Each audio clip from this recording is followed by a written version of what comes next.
إحنا بنتكلم دايما عن قصص الرعب. بيجي في بالنا أماكن معينة بتحرك جوه الواحد إحساس غريب. يعني مثلا عمارة مهجورة محدش دخلها من سنين، مقابر في نص الليل، غابات، أراضي زراعية، وأنت ماشي لوحدك في الضلمة. لكن رغم كل ده بالنسبة ليا، واحد من أكتر الأماكن اللي عمري ما ارتحت لها حتى وهي مليانة ناس رايحة جاية هي المستشفى. يمكن لأنك لما بتدخل المستشفى بتبقى قلقان أصلا، يا إما مريض يا إما حد غالي عليك تعبان.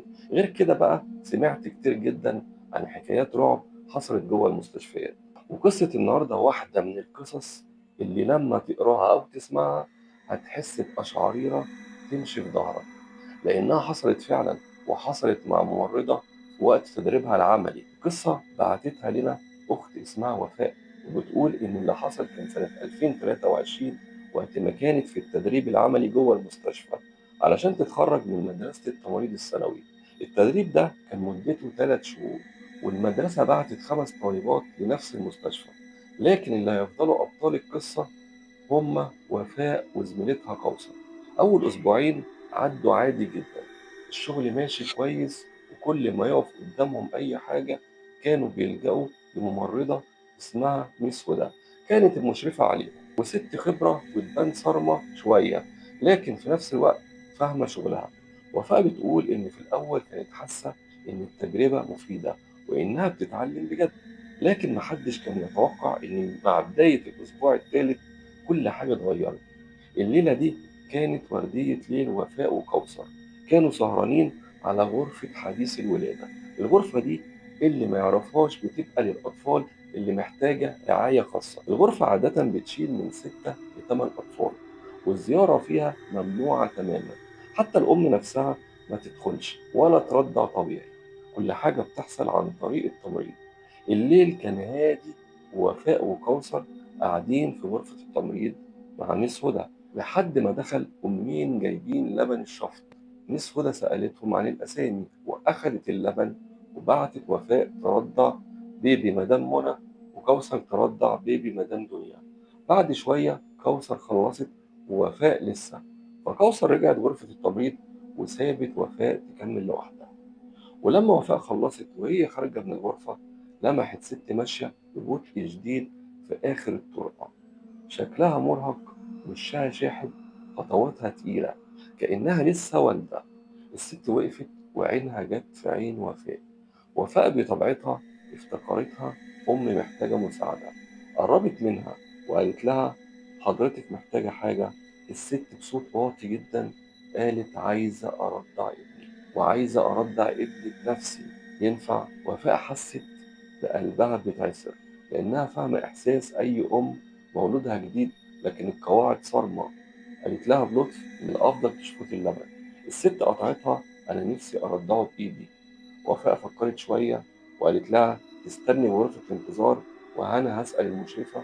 مس هدى راجعت الملف وقالت إن حالة البيبي تسمح برضاعة مباشرة، لكن وقت قصير من غير ما الأم تدخل الغرفة. وهنا وفاء رجعت وشالت البيبي من البوكس وسابت جهاز الضوء شغال وخدته ناحية غرفة الانتظار. وهنا بدأ الإحساس الغريب. الطرقة كانت كلها ضلمة، الأوض الجانبية مطفي فيها النور، بس نور الطرقة شغال وخافت جدا. الصمت كان تقيل لدرجة إنها كانت سامعة صوت نفسها وخطوات رجليها بتعمل صدى مرعب. لما قربت من غرفة الانتظار لاحظت إن النور مطفي والباب موارب. وقفت، قلبها اتقبض، وقالت في نفسها إزاي غرفة الانتظار ضلمة. قررت ترجع، لكن ميس هدى صممت إنها تتأكد بنفسها. وفاء وهي مرعوبة رجعت تاني لوحدها، فتحت باب الغرفة وضوء القمر كان داخل خفيف من الشباك، وشافت الست قاعدة على الأرض ظهرها ليها، وقاعدة قاعدة غريبة زي قاعدة التشهد في الصلاة. قربت منها ونادتها. الست لفت وشها نص لفة، عيونها كانت مرهقة جدا بشكل مخيف وساكتة. وفاء ناولتها البيبي، ولما ايديهم لمست بعض حست ببرودة شديدة كأنها جثة بقالها فترة ميتة. ايديها تلج جدا. وقبل ما تمشي الست قالت بصوت غريب، صوت خشن مش صوت ست، شكرا يا آنسة. وفاء خرجت وقلبها بيدق بعنف، وبعد 40 دقيقة البيبي مرجعش. بدأ الشك. مس هدى طلبت منها تتأكد من البوكس. وفاء دخلت ولقيت البوكس فاضي ومن غير اسم. والأغرب لمبة الفوتوثيرابي كانت ساقعة. الست مفيش أي بيانات عنها. قرروا يروحوا غرفة الانتظار مع عم فتحي بتاع الأمن. الغرفة كانت مقفولة بالمفتاح وفاضية، لا ست ولا طفل ولا ست قاعدة ولا أي حاجة. وبعدها عرفوا الحقيقة، إن من 10 سنين ست اسمها منال ماتت بعد الولادة، والطفل نام في حضنها. ومن ساعتها قالوا إن روحها لسه بتيجي تطمن عليها أو تطمن على البيت. وفاء بتقول الليلة دي غيرت حياتي. وفي الآخر السؤال ليك، لو كنت مكانها كنت هتكمل في الشغل ولا هتمشي وهتجري من الخوف؟ والسلام عليكم ورحمة الله.